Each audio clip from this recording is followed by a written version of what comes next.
রবিবার সকালে মিছিলের মাধ্যমে জনসংযোগ সারলেন বর্ধমান দুর্গাপুরের সিপিএম প্রার্থী ডক্টর সুকৃতি ঘোষাল।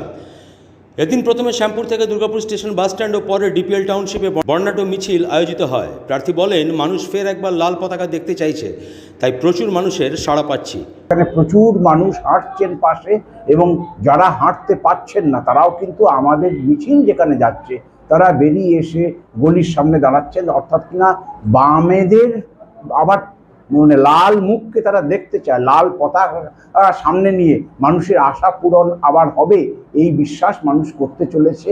এবং সেই কারণে প্রবল আমাদের বিশেষ করে দুর্গাপুর একটা শিল্পাঞ্চল, এখানে শ্রমিক আন্দোলনের দীর্ঘ ঐতিহ্য আছে। এখানে তো শ্রমিক কর্মী যারা আছেন তারা বামেদের পাশে আছেন এবং তারা সংগঠিতভাবে আজকে অত্যন্ত বর্ণাঢ্য একটা মানে মিছিল হলো। মিছিল তো নয়, আসলে এটা জনসংযোগ, মানুষের পাশে আমরা দাঁড়াতে পারলাম, মানুষ চিনতে পারলো, সিপিআইএম এর পতাকা, কাস্তে হাতুড়ি পতাকাকে ওপরে তুলে ধরা হলো, এটাই আমাদের বড় পাওনা এবং সেই উদ্দেশ্যেই পদযাত্রা। বর্ধমান দুর্গাপুর লোকসভায় এই মুহূর্তে সবচেয়ে চর্চিত বিষয় দিলীপ ঘোষ বনাম কীর্তি আজাদের বাকযুদ্ধ। প্রায় প্রতিদিনই একে অপরের বিরুদ্ধে ব্যক্তিগত আক্রমণ শানাচ্ছেন। রবিবারও তার ব্যতিক্রম হয়নি। এদিন তৃণমূল প্রার্থী কীর্তি আজাদ দিলীপ ঘোষকে মহিষাসুর বলে আক্রমণ করেন। এইখানেই আপত্তি কংগ্রেস সমর্থিত বাম প্রার্থী সুকৃতি ঘোষালের। তিনি বলেন, এই ব্যক্তিগত আক্রমণ কখনোই সমর্থন করি না, এতে মূল বিষয়গুলো পেছনে চলে যায়।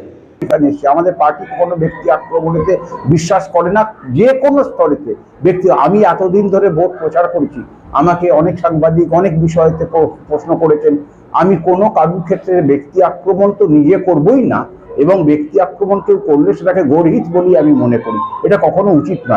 রাজনীতির ময়দানেতে আলোচনা হবে নীতি, অর্থাৎ মানুষের রুটি রুজির সমস্যা, আবাসনের সমস্যা, স্বাস্থ্যের সমস্যা, শিক্ষার সমস্যা, এই সমস্যাগুলোকে যাতে রাজনীতির স্তরেতে আলোচিত না হতে পারে, ব্যক্তি আক্রমণ করে একটু জল ঘোলা করে দেওয়া হয়, মিডিয়া তখন কিছুদিন ওইটা নিয়ে পড়ে থাকে, এটা নিয়ে বিবৃতি পাল্টা বিবৃতি হয় এবং তার ফলে মূল বিষয়গুলো সবসময় পিছনে চলে যায়।